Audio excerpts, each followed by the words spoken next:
Azure Gunvolt, a cult classic in the making, has finally made its way to the Nintendo Switch. For those of you who are unaware, Azure Gunvolt is essentially a spiritual successor to the Mega Man Zero franchise. The team behind the Azure games is comprised of former members of Capcom, and they definitely know the formula. Azure Gunvolt was first released in 2014 on the 3DS, with the sequel making its way to the same system just 2 years later. Now, the Striker Pack, which contains both Azure Gunvolt 1 and 2, is being released on the Nintendo Switch with some slight enhancements to the graphics and added HD rumble. Full disclosure, Inti Crates provided a digital copy of the game for review purposes. Also, this was my first time interacting with the series. I played demos of the games at trade shows, but I missed it the first time around. With this pack, I'm able to catch up with the series and finally see what the fuss is all about. Let's go ahead and get into the lore of the game.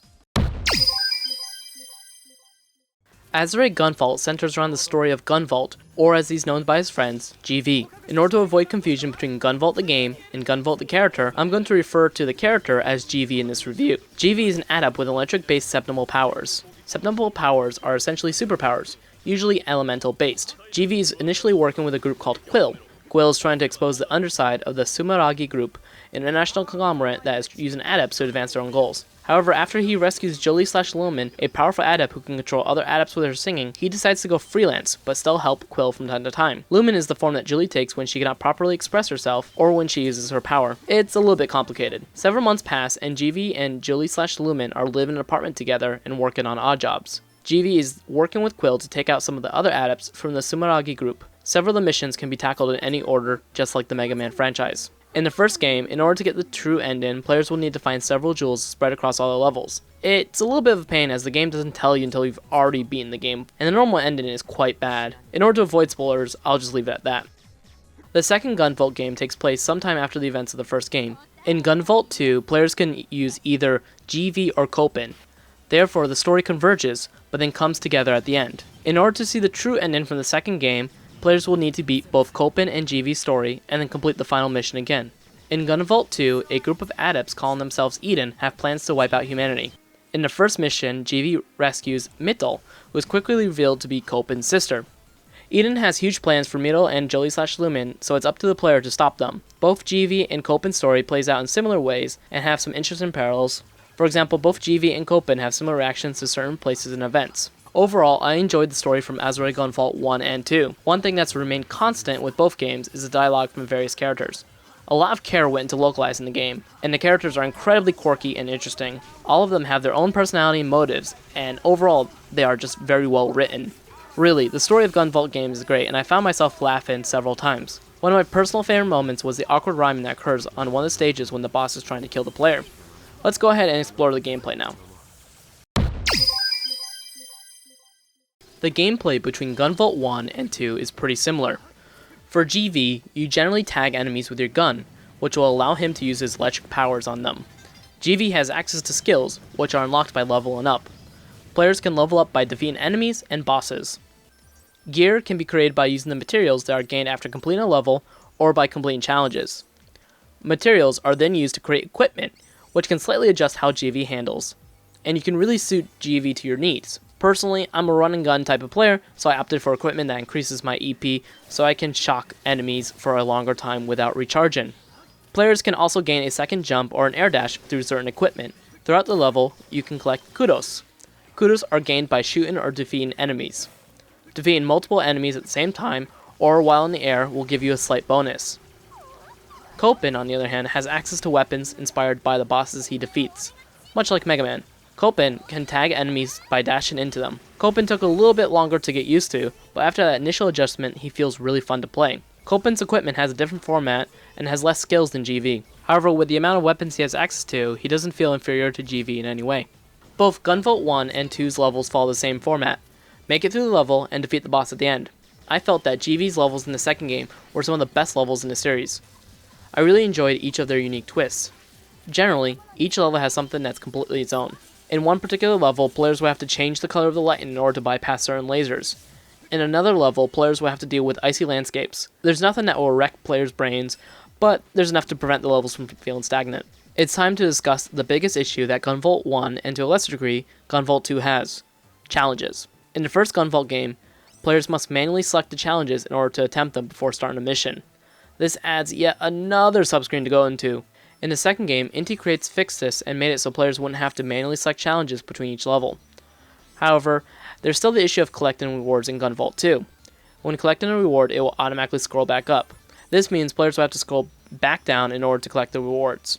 It's not a deal breaker, but something I wish they would address while making the port. Especially Gunvolt 1's challenges. They are just simply annoying. Overall, Gunvolt 1 is much more difficult than Gunvolt 2. I found myself getting a lot more S and A ranks on the first try.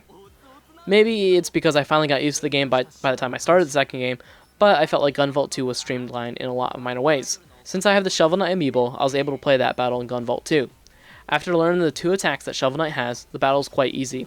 I guess it had to be as it exists outside the player's save files, so Copen and GV are reverted to level 1 stats, but it was a little bit disappointing. Gunvolt 2 also comes with all the DLC in the game. In order to access it, players will need to complete the game with its true ending.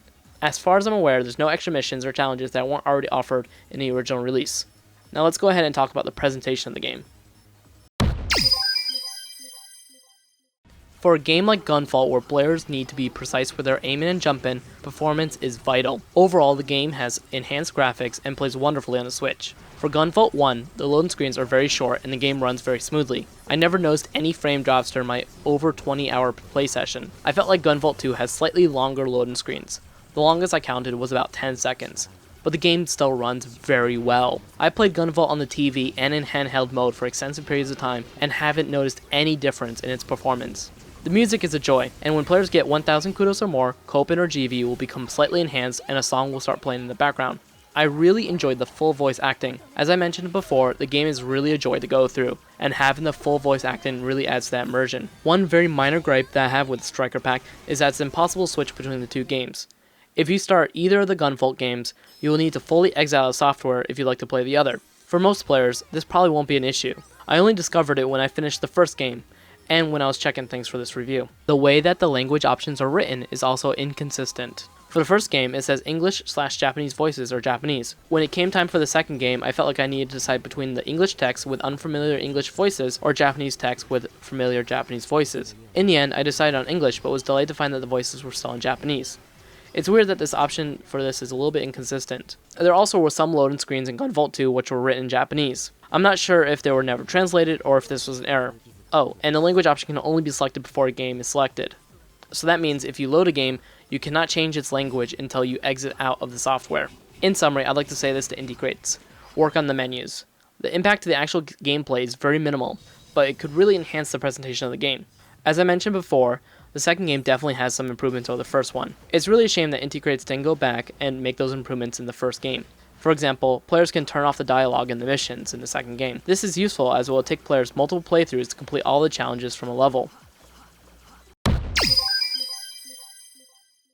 Overall, if you haven't played both Gunvolt 1 and 2 and enjoy fast-paced action games, the Striker Pack is essential for your collection. The game has some minor issues that I've touched upon in the other sections, but nothing that was so detrimental that it turned me away from the experience. There are some minor tweaks that Inti Creates could do to improve the formula, and I wish they would go back and update it or add more content to this port, especially with Gunvolt 1. Despite these minor gripes, I strongly believe that Striker Pack is a solid purchase for those who, like me, skipped on these games. If you've already played one or both, you might be better off purchasing the other that you haven't played, or skipping the Striker Pack, as there isn't a lot of new or updated content. The graphics look crisp, and HD rumble is nice, but if you've already 100% these games, then I don't think the Striker Pack is a required purchase for your Switch. Either way, the pack has made a fan of the series out of me, and I'm looking forward to the eventual Gunvolt 3.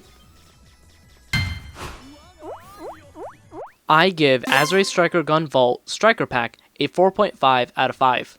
Thank you so much for listening to this review. If you enjoy this type of content, make sure you leave a thumbs up, and also leave a comment below what you think about Azure Striker Gunvolt. This is Push Dustin. You can follow me on social media. Check out the description for more links.